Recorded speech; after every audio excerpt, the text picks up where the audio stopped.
Hello, all you hardcore boxing fans out there. How you doing? It's Russ here from Poker's Corner, the biggest gob in the sport. We say the things on here that nobody dare say. Uh, it's got up now. What time is it? About 6:30.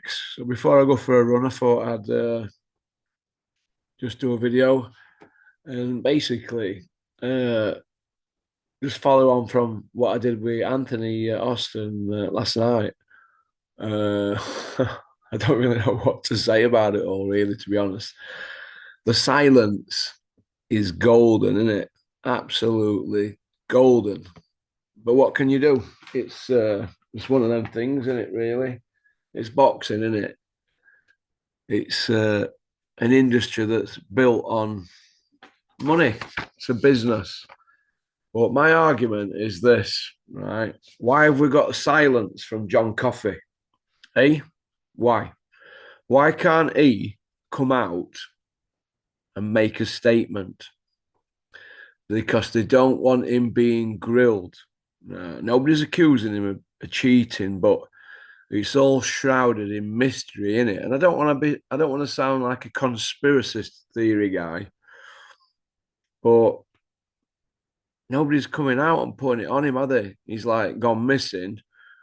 You know, he's supposed to have this virus and all that. Why is Daddy Don Charles not got the virus as well if he's going to be with him day in, day out? He's not got the virus, has he? He's got this mystery virus, but he looked sharp as a tack on Wednesday, didn't he? So why is Bricktop going on about some medication and they had to check it out and all this and blah blah? Then they said, "Oh, he's ill and all this." What is all that about? Millions of pounds at stake here. All this PR they've had for weeks and weeks regarding this fight. He at least owes it to boxing fans to come out and speak. That's my opinion. Uh, so we're gonna see, aren't we? But did he jump ship, realizing there was something in his system? They thought, well, we're going to test dirty. Nobody's asking that question, are they? Did he? We don't know, do we? You know, it's the old saying, and it silence is golden, but it's what we don't know about, isn't it? That's the problem I have. But hey ho, it's one of them, isn't it? It's we're never going to get to the bottom on it, are we? With this lot, uh, just leaves a bad taste in my mouth. It really, really does. It leaves a bad taste in my mouth. But what can you do? It's boxing, isn't it? So did he jump ship before he got busted? Was it an accident? We don't know, do we? People keep saying to me, have we any proof? No, we haven't got any proof. We're just asking probing questions. That's what we do on my channel. We want to know. You know, these are the questions that the media should be asking. I mean, we've got people like that Puppy Parsons out there, right? His video he's just put out on his channel is is titled "I flew to Saudi with Eddie Hearn and ordered him his first Burger King." Wow. And this is a guy who works on DAZN, but that's his YouTube channel title. So I'll repeat that. I flew to Saudi with Eddie Hearn and ordered him his first Burger King. What is that? What is that? How can we expect him to be asking probing questions to these people around this? Hey, how is that boxing content? It's fanboyness, isn't it? Really, it's kind of embarrassing. I know he's only a young kid and he gets a bit excited, but this kid here, when he first started, he was asking really good questions and he was putting it on people. Now it's because we are swanning about like the stars, aren't they? Hey, I don't understand what's happening here. Where are we going with all this here? They've got all the rest of the mainstream media out there. They're all whispering to people. Oh yeah, they're all whispering. Well, what's going on here? But nobody's asking, are they? Hey, they're all whispering, but nobody wants to mention anything, do they? About what has he took? Why is he not doing an interview? What what what is all this about? Hey, Joseph Parker's trained for Dubai. He's now in with Bakole, who's as big as a house. Nobody can tell me Bakole's fit for this fight. And Derek Chisora's running around saying he's getting 3 million Bakole, and he's still got the Ajagba fight in May. What if Bakole gets beat? Does that Ajagba fight still go ahead? And is it still for the IBF final eliminator? How can that be? How can that be? Who's controlling all this now? Who's controlling it all? What do these rankings mean now? These rankings don't mean jack shit, do they really? It's all controlled by Turkey now, isn't it? We've got his own little PR men.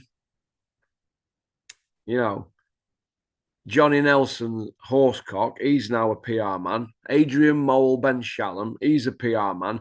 Bricktop's just an agent for Turkey. He's a PR man. They're all PR men now, aren't they, for Turkey?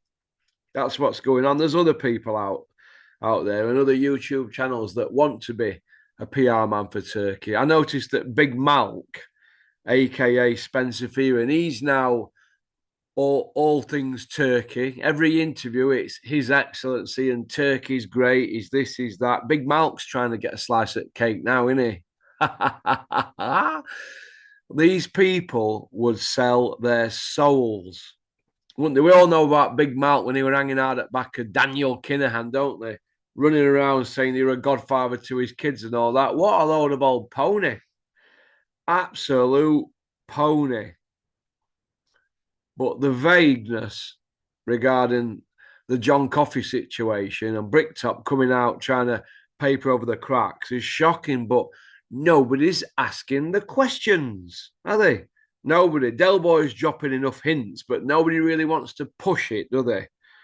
Hey, nobody really wants to push it. But the actual size of Bakole is unbelievable, and the flights he's had out there, and what's going on here? Hey, he's been in different time zones and all sorts, and what's going on? Hey, why is anybody not pushing this? I can't believe what I'm seeing here. I can't believe what I'm seeing, and everybody's Adam Cattrall. He's soon changed his tune now. It's a dangerous fight and all that. Bakole is as fat as a pig. He is as fat as a pig. You know, he's been in background, hasn't he? But if he's fighting in May, right, he's not going to be fit now. He's got to fight in May. It's craziness. Oh, don't worry, you still can have your fight in May, but can you come and just jump in with Parker?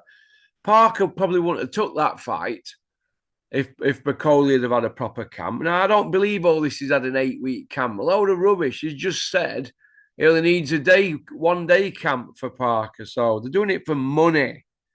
All right. Do you think Andy Lee had let Parker get in with him? They've just had a world title shot took off them because of whatever's gone on. With the talking viruses with 48 hours to go. Come on, people. We're not buying this, are we? Think DeBar's going to knock millions back like that? That's craziness. And now they're saying, no, don't worry. We're going to have Usyk fight signed, sealed, and delivered by weekend. Hey, well, he couldn't be that bad a virus, could it? It's absolutely shocking from the lot of them. And like I've just said, nobody's asking the questions, are they? They're all going to tiptoe around it. The actual British media are actually scared to death. They don't want to mess up this little Saudi gig that they've all got going on out there, do they? It's absolutely pony. It's absolute pony what's going on. Like I said at the beginning of the video, John Coffey's got this virus, which it can't be that bad. They can do an interview on phone, can't they? If you don't want to pass it on, do an interview on phone. Just give us something. Not this silence is golden rubbish. Do you know what I mean? They don't let him near anybody there to be interviewed. But let's see what TalkSport have got to say about it, except the Bakole fight, according to Juggiers, is a better fight than Daniel Dubois Parker. So Macaulay Parker's better. How is it better?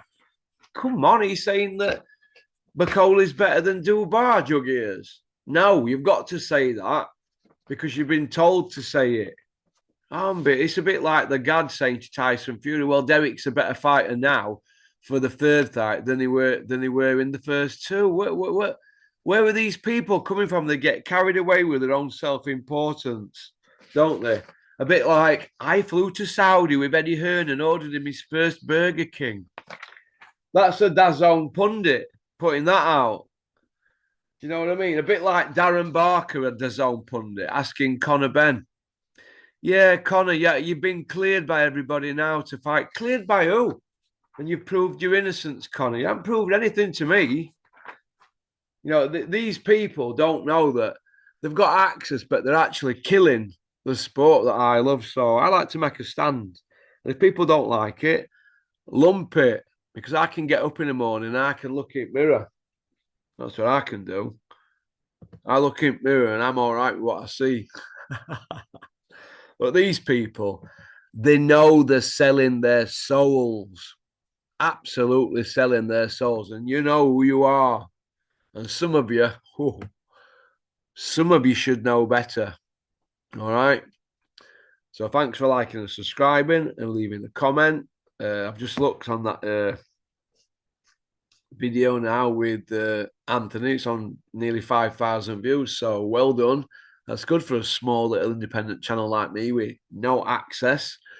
But we tell it as we see it, don't we? So I want to thank everybody for liking the videos and sharing them and subscribing. It's nice that. So bump bump. Thank you very much. If anybody's not happy with what we say on here, more than welcome to do a Zoom. We might even open the books up. But when it gets down to it, a lot of people they chicken out, don't they? So come on. In reply to Lou Duver, I know you remember on Channel Lou because I've just had a look. When I say something like Joseph Parker has got 3 wins over world champions, former, current, and future, that means Andy Ruiz, even though they fought for a vacant belt, Ruiz still went on, didn't he, to win a world title. So he's a former champion and a future champion, whatever you want to call it.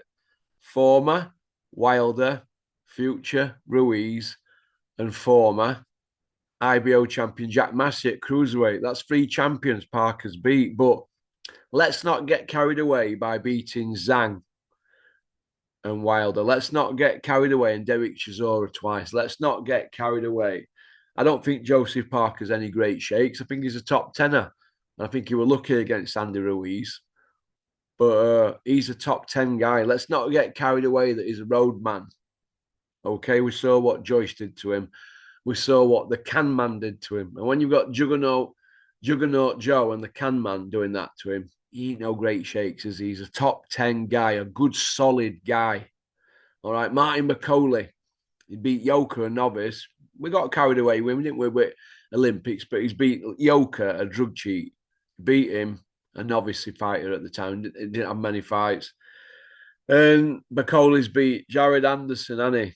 So, you know, it's people are getting carried away with this Martin McCauley, and he's come in fat as a pig, Michelin man. Do you know what I mean? So he's got off the settee in the Congo or whatever he were doing. Now look, it is what it is, in it. So it's boxing, in it. So all right, people, go on, peace out. Let me go for my run now and attack the day. Pop, pop, bang. We should have Bob on, hopefully, today. Canada Bob at 4 p.m. UK time. So that should be out for tea time, 5 p.m. All right. Go on, booyaka.